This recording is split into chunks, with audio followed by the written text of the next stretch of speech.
கர்த்தருக்கே மகிமை உண்டாவதாக. அவர் நம்முடைய தேவனாக இருக்கிறபடியால் நான் ஆண்டவரை ஸ்தோத்திரம் பண்ணுகிறேன்.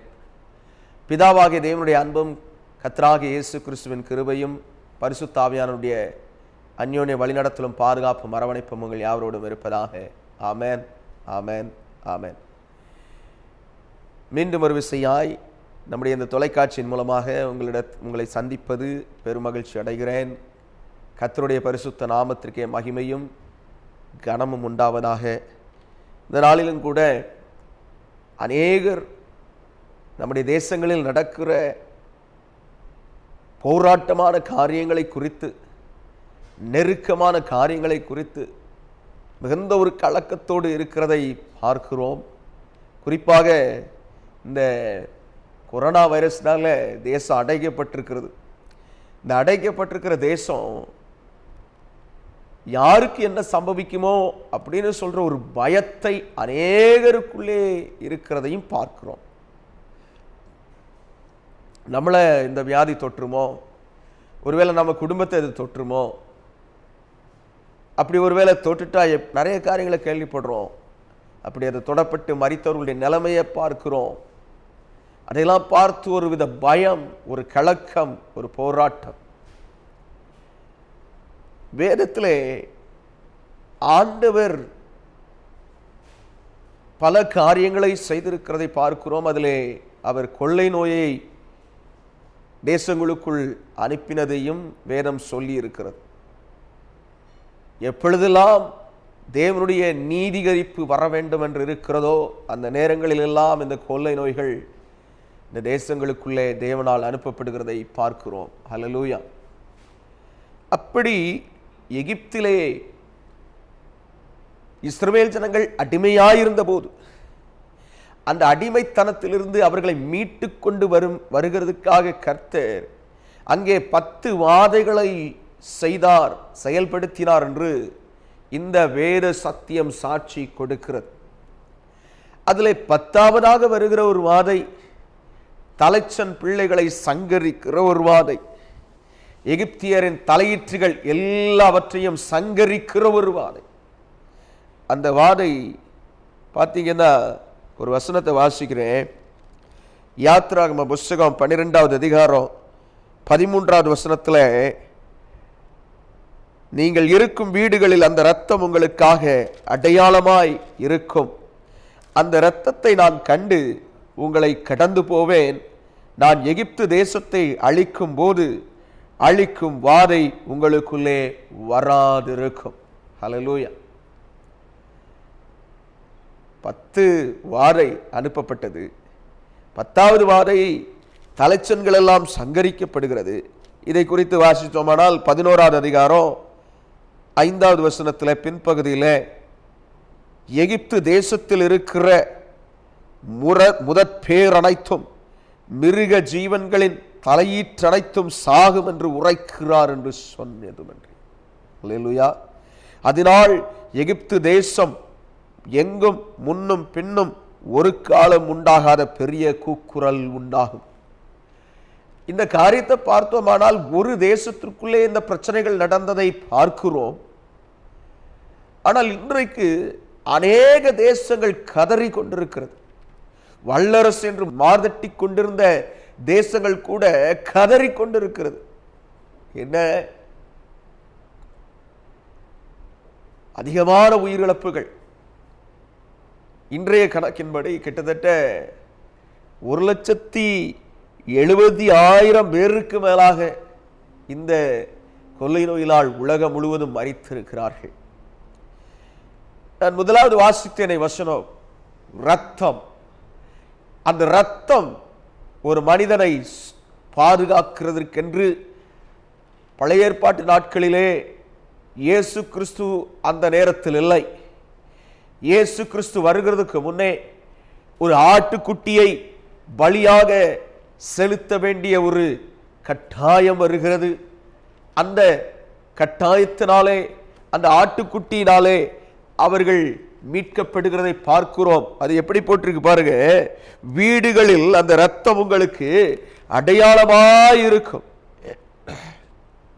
22வது வசனம், 12வது அதிகாரம், யாத்ராகமம் 12வது அதிகாரம் 22வது வசனம். ஈசோப்பு கொழுந்துகளில் கொத்தை எடுத்து கிண்ணியில் இருக்கும் இரத்தத்தில் தோய்த்து அதில் இருக்கும் அந்த இரத்தத்தை வாசல் நிலைக்கால்களின் மேற்சட்டத்திலும் வாசலின் நிலைக்கால்கள் இரண்டிலும் தெளியுங்கள். விடிய காலம் வரைக்கும் உங்களில் ஒருவரும் வீட்டு வாசலை விட்டு புறப்பட வேண்டாம். அல்லேலூயா. இந்த இடத்துல வீட்டு வாசல்ல அந்த இரத்தத்தை தெளிக்க வேண்டும் என்று எழுதப்பட்டிருக்கிறது. அதை தெளிக்க போது கர்த்தர் வாக்குத்தத்தமாய் சொன்ன வார்த்தை 13வது வசனத்தில் சொல்றோம், அந்த இரத்தத்தை நான் கண்டு உங்களை கடந்து போவேன். நான் எகிப்து தேசத்தை அழிக்கும் போது அழிக்கும் வாரை உங்களுக்குள் வராதிருக்கும். பிரியமானவர்களே, அன்றைக்கு இந்த இரத்தத்துக்கு என்ன பெயரிடப்பட்டது தெரியுமா? பஸ்கா என்று பெயரிட்டார் கர்த்தர். 11வது அதிகாரத்தில் பின்பகுதியில் இருக்குது, அது கர்த்தருடைய பஸ்கா. அல்லேலூயா. அடிக்கப்பட்ட அந்த ஆட்டுக்குட்டிக்கு பேரு பஸ்கா, ஆட்டுக்குட்டி. கர்த்தராகிய இயேசு கிறிஸ்துவை நமக்கு வேதம் காட்டித் தருகிறது திட்டம் தெளிவாக.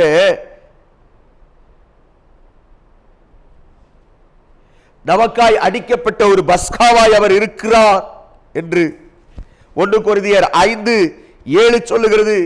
ஆகையால் நீங்கள் புளிப்பில்லாதவர்களாய் இருக்கிறபடியே புதிதாய் பிசைந்த மாவாய் இருக்கும்படிக்கு பழைய புளித்த மாவை புறம்பே கழித்து போடுங்கள்.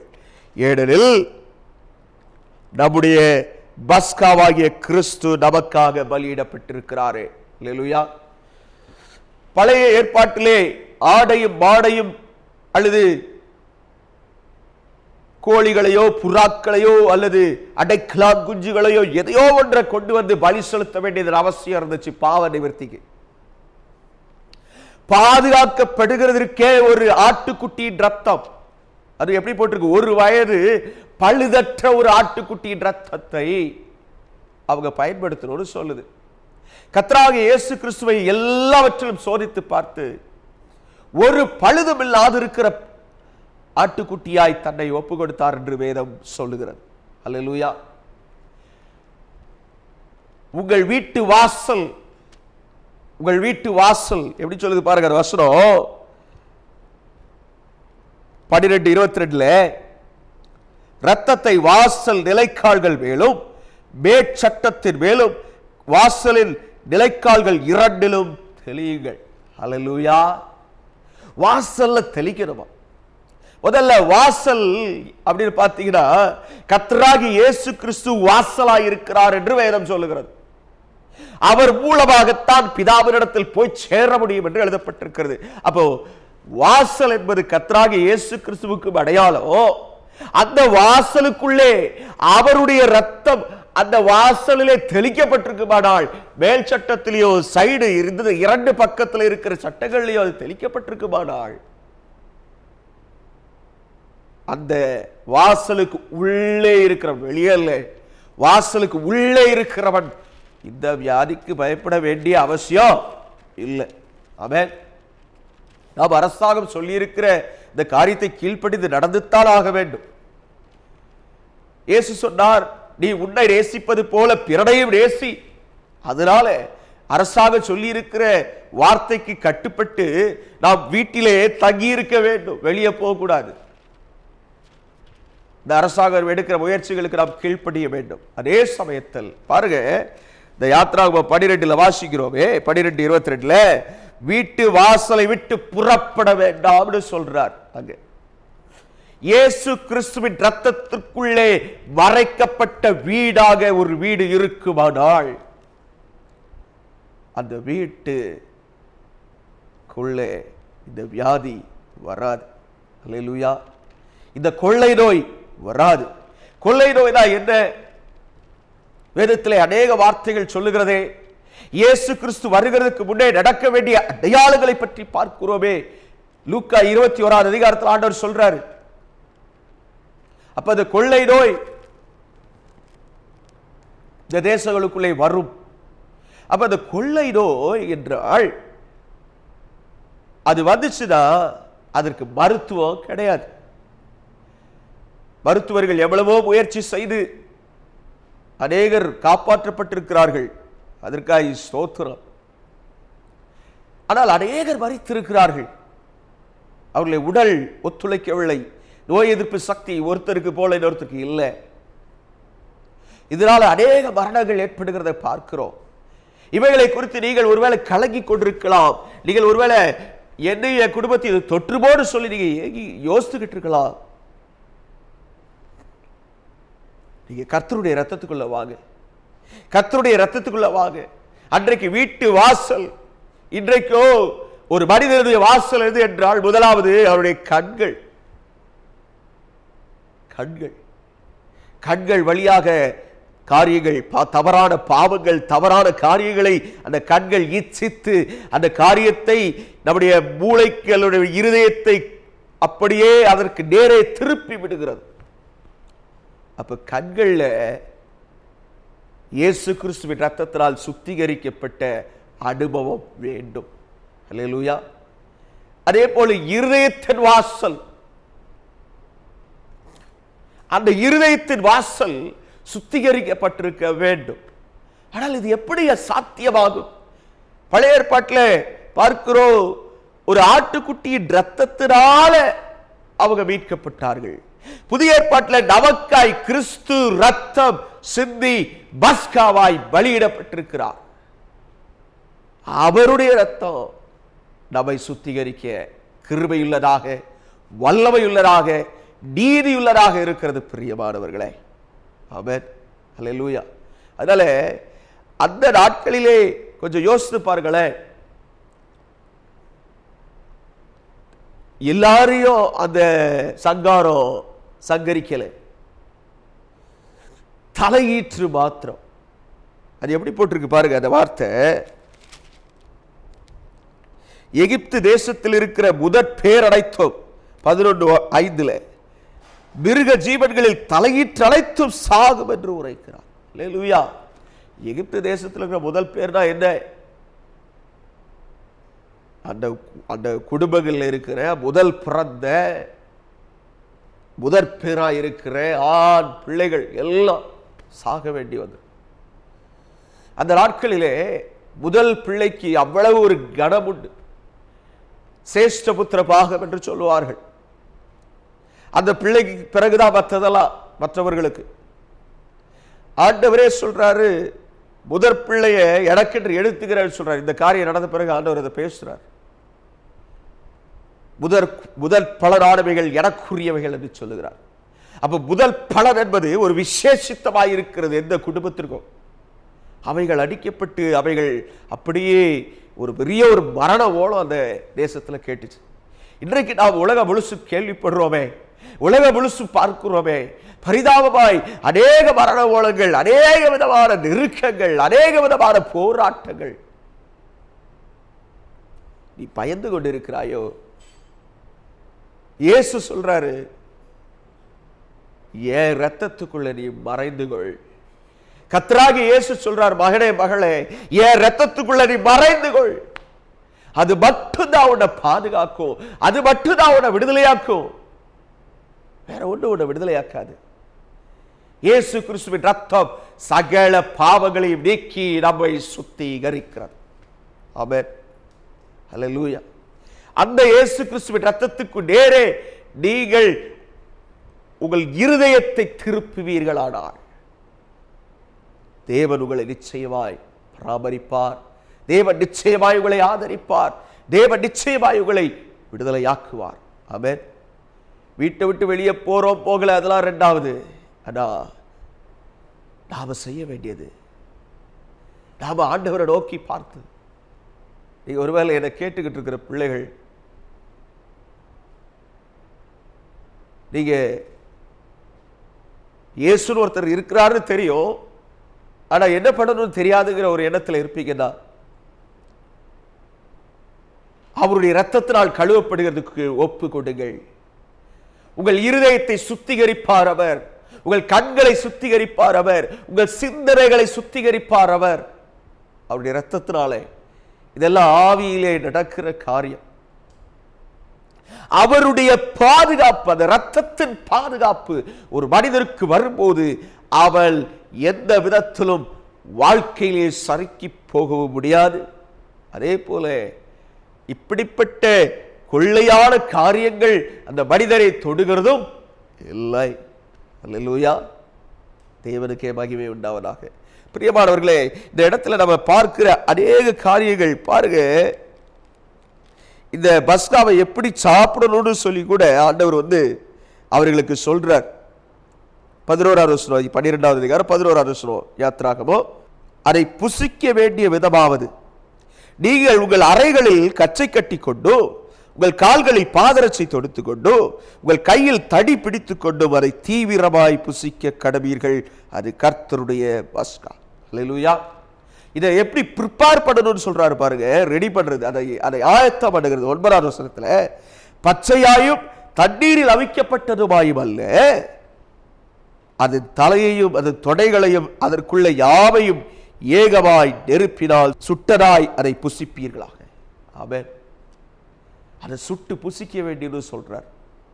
இவங்களுக்கு ஒரு புது உடன்படிக்கையை, அவர்களை தேவன் காக்கிற ஒரு உடன்படிக்கையை இந்த இடத்துல ஏற்படுத்துகிறத பார்க்கிறோம். பாருங்க, இத இவங்க இந்த பிள்ளைகளுக்கு சொல்லணும்னு சொல்லி 27வது வசனத்தை வாசிக்கிறோம். இது கர்த்தருடைய பஸ்காவாகிய பலி, அவர் எகிப்தியரை அதம் பண்ணி நம்முடைய வீடுகளை தப்ப பண்ணின போது எகிப்திலிருந்து இஸ்ரவேல் புத்திரருடைய வீடுகளை கடந்து போனார் என்று நீங்கள் சொல்ல வேண்டும் என்றார். அப்பொழுது ஜனங்கள் தலைவணங்கி பணிந்து கொண்டார்கள். அல்லேலூயா. பாருங்க, கர்த்தர் ஒரு மீட்பை அவர்களுக்கு இதை செய்ய வேண்டும், இதை கர்த்தர் எனக்காக செய்து முடித்தார்னு சொல்லணும். அது எப்படி? இந்த ரத்தத்துக்குள்ள நான் இருக்கிறேன், அதனால எகிப்துல ஒரு பெரிய கூக்குரல் கேட்டுச்சு, ஆனா என்னையும் என் குடும்பத்தையும் கர்த்தர் காப்பாத்துறாருன்னு சொல்லணும். அல்லேலூயா. உங்களையும் உங்க குடும்பத்தை கர்த்தர் காப்பாத்துறதுக்கு அவருடைய ரத்தத்தை அல்லாமல் வேற வழியே இல்லை. இன்றைக்கும் அநேக இடத்திலே பலியிடுதல் இடப்படுகிறது. பலியிடுகிறார்கள் தங்கள் தெய்வங்களுக்கு.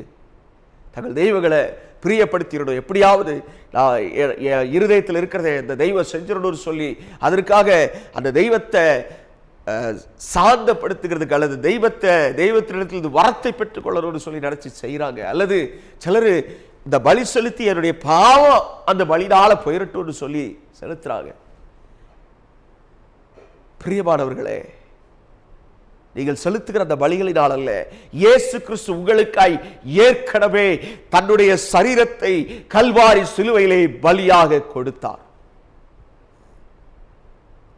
நீங்க செய்ய வேண்டியதெல்லாம் அந்த இயேசு கிறிஸ்துவின் பலியிடப்பட்ட சரீரம் எனக்கா என்றும், அந்த இயேசு கிறிஸ்துவின் சரீரத்திலிருந்து வழிந்த ரத்தம் எனக்கா என்றும் ஒரு விசுவாசத்தோடு நீங்கள் அவரை அண்டிக் கொள்ள வேண்டும். அவர் அப்படி அண்டு கொள்ளும் போது எந்தவித கொள்ளை நோயும் உங்களை தொடுகிறதில்லை. ஆமென். அல்லேலூயா. வீட்டுக்குள்ள இருங்கன்னு சொல்லி இந்த இடத்துல பார்க்கிறோம். கட்டாய வீட்டுக்குள்ள இருங்க, கர்த்தர் உங்களை ஆசீர்வதிப்பாராக. ஆமென். அல்லேலூயா. பாருங்க, தேவனுடைய வார்த்தைக்கும் தேவனுடைய ஆலோசனைக்கு கீழ்ப்படிய வேண்டும். 10 வாதைகள் அந்த தேசத்தில் அனுப்பப்பட்டது. 9 வாதைகள்ல இஸ்ரவேல் ஜனங்க பார்க்கிறாங்க எல்லாத்தையும். அவங்கள வீட்டுக்குள்ள இருங்கன்னு சொல்லல கர்த்தர். ஆனா இந்த ஒரு வாதைக்கு மட்டும் வீட்டுக்குள்ளேயே இருங்கன்னு சொல்லி ஆண்டவருடைய வார்த்தை வருது பாருங்க. எவ்வளவு கவனமாய் கர்த்தர் சில காரியங்களை செய்கிறார். நான் எனக்கு ஒரு உதாரணத்தை என்னுடைய காரியத்தில் நடந்தது சொல்றேன் பாருங்க. நான் பெங்களூர் பட்டணத்தில் வேலை செய்து கொண்டே ஊழியத்தில் இருக்கிறேன். வாரந்தோறும் கிட்டத்தட்ட ஒரு 4 அல்லது 5 நாட்கள் பெங்களூர்லையும் 2 நாள் இல்லை 3 நாள் இங்கே வடக்கு வேப்பலாங்குளத்திலையும் நான் இருக்கிறேன். கர்த்தருடைய ஊழியத்தை செய்து வருகிறோம். குடும்பமாக கர்த்தரைகளை இந்த காரியத்திற்கு அனுக்கிரகமாய் வைத்து நடத்தி கொண்டிருக்கிறார். இப்படிப்பட்ட காரியம் பெங்களூரில் ஞாயிற்றுக்கிழமை கிளம்பி திங்கக்கிழமை காலையில் போயிருக்கிறேன். இது மார்ச் மாதம் 2ஆம் தேதியோ 3ஆம் தேதி நினைக்கிறேன், சரியான டேட் ஞாபகம் இல்லை. அப்போது போயிருக்கிறேன். அங்கே இருந்து ஒரு சில காரியங்கள் வேலையிலேருந்து சொல்கிறாங்க. டியூஸ்டே ஈவினிங், செவ்வாய்க்கிழமை சாயங்காலம். அப்போ நான் நினைக்கிறேன், சரி அப்போ நம்ம ஊருக்கு போயிடுவோம், அப்போ தான் நம்ம வந்து நைட்டு வந்து அந்த வேலையில் பங்கெடுக்க முடியும் அப்படின்னு சொல்லிட்டு அன்னைக்கு நைட்டு அதில் பங்கெடுக்காமல் கிளம்புறேன். கிளம்பும்போது என் இருதயத்தில் ஒரு எண்ணம் வருது. என்ன, நான் இருக்கிற நான் தங்கியிருந்தது ஒரு ஹாஸ்டல், ஒரு பிஜி, பேயிங் கெஸ்ட்டாக இருக்கிறேன். அந்த இடத்துல எல்லோரும் வேலை செய்கிறவர்கள் தங்கி இருக்கிற இடம், அல்லது படிக்கிற பிள்ளைகள் தங்கி இருக்கிற இடம், ஆண்கள் தங்கி இருக்கிற விடுதி. அதில் தங்கி இருக்கிற இடத்துல அந்த இருதயத்தில் இப்படி வருகிறது, அதை காலி பண்ணிட்டு வரணுன்ட்டு. அங்கே தான் போகிறேன் ரெகுலராக. கிட்டத்தட்ட நான் 1.5 வருஷம் அந்த விடுதியில் இருந்திருக்கிறேன். ஆனால் இருதயத்தில் அப்படி வந்த உடனே எல்லாத்தையும் டக்குன்னு என்ன பண்ணேன், எல்லாத்தையும் க்ளோஸ் பண்ணி அந்த அன்றைக்கி நைட்டு கிளம்பி வர்றதுக்கு பஸ்ஸில் டிக்கெட்டையும் போட்டு, லேட்டாக ஒரு 11 மணிக்கு அப்புறம் கிளம்பி வர பஸ்லையும் டிக்கெட்டையும் போட்டு, அதன் பின்பு அந்த ரூமுக்கு போய் அந்த காரியங்களெல்லாம் எல்லாத்தையும் ஒழுங்குபடுத்தி அவங்ககிட்ட எல்லாத்தையும் எடுத்து கொடுத்துட்டு, ஒரே பை மட்டும் இருந்தது எக்ஸ்ட்ராவாக.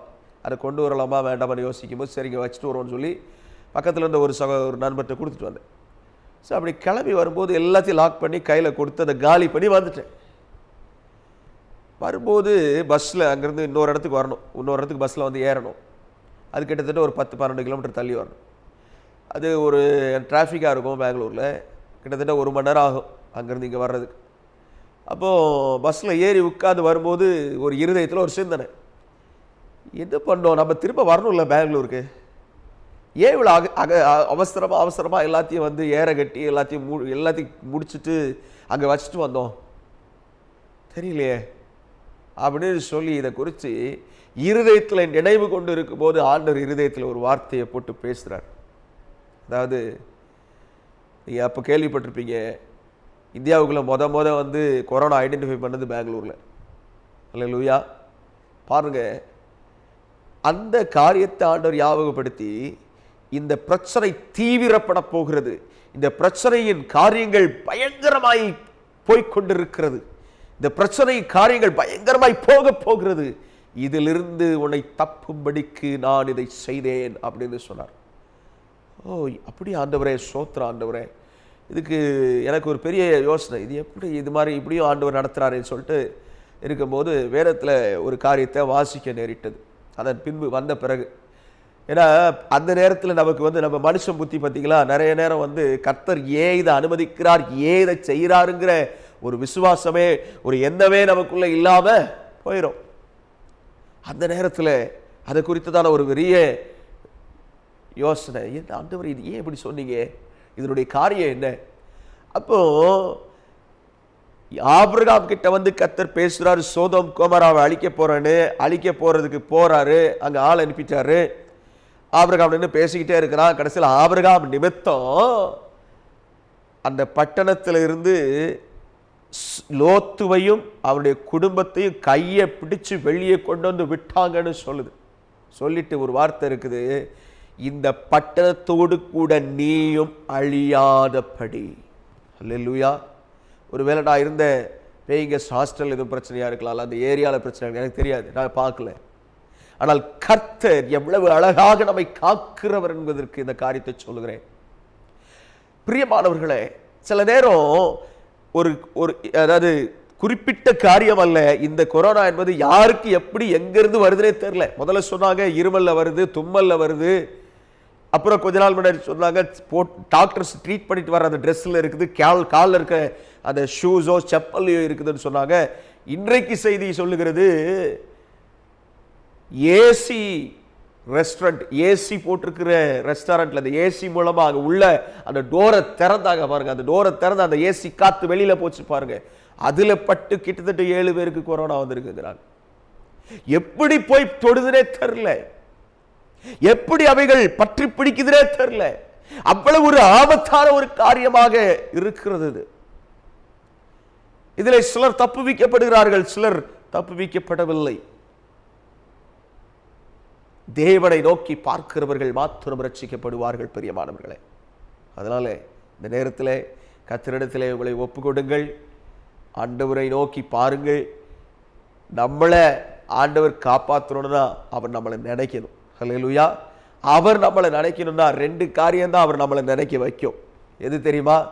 ஜனங்களுக்காய் திறப்பில் என்று ஜெபிக்கிற ஜெபமும், அது மாத்திரமல்ல தான தர்மங்களும். மற்றவர்களை ஏழைகளை நினைவு கூர்ந்து நீங்க அவங்களுக்கு உதவி செய்வீங்கன்னா அந்த உதவியும், இது கொர்நேலியுங்கிற ஒரு மனுஷன் அப்போஸ்தலர் 10ஆம் அதிகாரத்தில் இந்த காரியம் சொல்லுது. உன்னுடைய ஜெபங்களும் தான தர்மங்களும் தேவ சமூகத்தில் நினைப்பூட்டுதாய் எட்டினது. தேவன் உங்களை நினைத்து கொண்டிருக்க வேண்டுமானால், தேவன் உங்களை நினைக்க வேண்டுமானால் இந்த 2ஐயும் சரியா செய்யுங்க. தான தர்மங்களை செய்கிறதை மறவாதிருங்கள். நன்மை செய்யவும் தான தர்மம் பண்ணவும் மறவாதிருங்கள். இப்படிப்பட்ட பலிகள் மேல் தேவன் பிரியமாயிருக்கிறார் என்று எழுதப்பட்டிருக்கிறது. அல்லேலூயா. அதனால இயேசுவின் ரத்தத்தில் நீங்கள் சார்ந்து கொண்டு நீங்கள் உண்மையுள்ளவர்களாக இருக்கிறதுக்கு உங்களை ஒப்பு கொடுங்க. உங்களை அவர் கழுவுறதுக்கு ஒப்பு கொடுங்க. உங்களை அவர் நீதியால் நடத்துறதுக்கு ஒப்பு கொடுங்க. அதே சமயத்தில் தேவனுக்கு கொடுக்கிற காரியத்தில் சரியா கொடுங்க. அல்லேலூயா. கஷ்டப்படுகிற ஊழியக்காரர்களுக்கு கொடுங்க. கஷ்டப்படுகிற ஏழை பிள்ளைகளுக்கு, ஏழை ஜனங்களுக்கு, விதவைகளுக்கு கொடுங்க. வேதனையோடு இருக்கிற ஜனங்களை நினைச்சு சொல்லுங்க. கர்த்தருடைய சமூகத்தில் உங்களுடைய காரியங்கள் அது நினைப்பூட்டுதலாய் போகும். ஆமென். ஜெபம் பண்ணுங்கள். தேவனை நோக்கி பாருங்கள். ஆமென். ஜெபிப்போமா? தேவனுடைய ரத்தத்துக்குள்ளே மூடி மறைத்துக் கொள்ளுகிறதுக்கு உங்களை ஒப்பு கொடுங்கள். ஜெபிப்போம். நல்ல தகப்பனே, மாறாத தேவனே, இந்த நல்ல சத்திய வார்த்தையின்படி, இந்த சத்திய வார்த்தையை ஆண்டவரே பிள்ளைகள் ஆண்டவரே அறியும்படி, ஓ ஆண்டவரே, வாசல் நிலைக்கால்களிலே பூசப்பட்டிருந்த ரத்தம், அந்த வாசலாகிய இயேசு, அந்த வாசலாகிய இயேசுவுக்குள்ளாக இருக்கும் போது, அதே போல இயேசுவின் ரத்தத்திற்குள்ளே நான் மறைந்திருக்கும் போது எனக்குள்ளே நீர் தருகிற அந்த கிருபையை நான் உணர்ந்தவளாக இருக்கும்படி, ஓ ஆண்டவரே, உம்முடைய ரத்தத்திலே மூடிக்கொள்ளும், உம்முடைய ரத்தத்தினால் என்னை மறைத்துக் கொள்ளும், உம்முடைய ரத்தத்தில் என்னை வைத்துக் கொள்ளும் ஆண்டவரே எங்களை ஒப்பு கொடுக்கிறோம். காத்து கொள்ளுங்கப்பா. கிருபையாயிருங்க ஆண்டவரே. தேவன் ஆண்டவரே ஜனங்களை தப்புவிக்கும்படி தேவன் கிரியை செய்யுங்க. தேவன் கிரியை செய்யுங்கப்பா. ஓம் கரத்தில் ஒப்பு கொடுக்கிறேன். ஓ அந்தகாரத்தின் இருளில் ஆண்டவரே நின்று கொண்டிருக்கிற பிள்ளைகளை கர்த்தர் தொடுவீராக. ஓ தேவ ஜனங்கள் ஆண்டவரே சத்தியத்தை அறியும்படிக்கு, சத்திய மார்க்கத்தை உணரும்படிக்கான கிருபைகளை தந்து கர்த்தர் ஆசீர்வதிப்பீராக. ஆண்டவரே உமது கரத்தை நீட்டுவீராக. ஆண்டவரே ஜனங்களை தொடுங்க. ஆண்டவரே தேவனுடைய கரம் ஜனங்களை தொடட்டும். தேவனுடைய வல்லமை ஜனங்களை தொடட்டும். தேவனுடைய பிரசன்னம் ஜனங்களை தொடட்டும். ஒருவேளை இந்த வியாதியில பாதிக்கப்பட்டிருப்பீங்கன்னா ஆண்டவரை நோக்கி இப்ப கூப்பிடுங்க. இயேசுவே எனக்கு விடுதலை கொடுங்க. இயேசுவே உங்க ரத்தத்தை நான் நம்புறேன். உங்க ரத்தத்தை என் மேல பூசுங்கன்னு சொல்லுங்க. உள்ளான எல்லா ஆர்கன்ஸையும் அவருடைய ரத்தம் சுத்திகரிக்கும். பிரியமானவர்களே, அவருடைய ரத்தத்தில் இருக்கிற வல்லமை பெரியது. அவருடைய ரத்தத்தின் வல்லமை பெரியது. இயேசு கிறிஸ்து என்கிற நாமத்தில் இருக்கிற வல்லமை பெரியது. அதனால இயேசுவேன்னு கூப்பிடுங்க. மறந்துடாதீங்க. இயேசுவேன்னு கூப்பிடுங்க. தம்மை நோக்கி கூப்பிடுகிற யாவருக்கும் அவர் சமீபமா இருக்கிறார். ஆண்டவரேன்னு ஒப்பு கொடுப்பீங்களா? ஆண்டவரே இந்த பிள்ளைகளை ஒப்பு கொடுக்கிற பிள்ளைகளை கர்த்தரை நோக்கி பாருங்க. அவருடைய வியாகுலங்களை மாற்றுங்க, கண்ணீரை மாற்றுங்க, போராட்டங்களை மாற்றுங்க, பலவீனங்களை மாற்றுங்க, துக்கங்களை மாற்றுங்க, துயரங்களை மாற்றுங்க. கர்த்தருடைய கரம் ஒவ்வொருவரையும் தொடட்டும், ஆளுகை செய்யட்டும். உங்க பிரசன்னம் இருக்கட்டும், உங்க வல்லமை இருக்கட்டும். எல்லாருடைய பரிபூரணத்தினால் நிரப்புங்க. உங்க கிருபையினால் நிரப்புங்க. உங்க ஆசீர்வாதத்தினால் நிரப்புங்க. கர்த்தராகிய இயேசு கிறிஸ்துவின் இன்ப திருநாமத்தில் ஒவ்வொருவரையும் ஆசீர்வதித்து ஜெபிக்கிறேன் ஜீவனுள்ள நல்ல பிதாவே. ஆமென், ஆமென், ஆமென். தேவனுடைய இரத்தத்தின் பாதுகாப்பு உங்களோடும் உங்கள் குடும்பத்தாரோடும் இருப்பதாக. ஆமென், ஆமென், ஆமென்.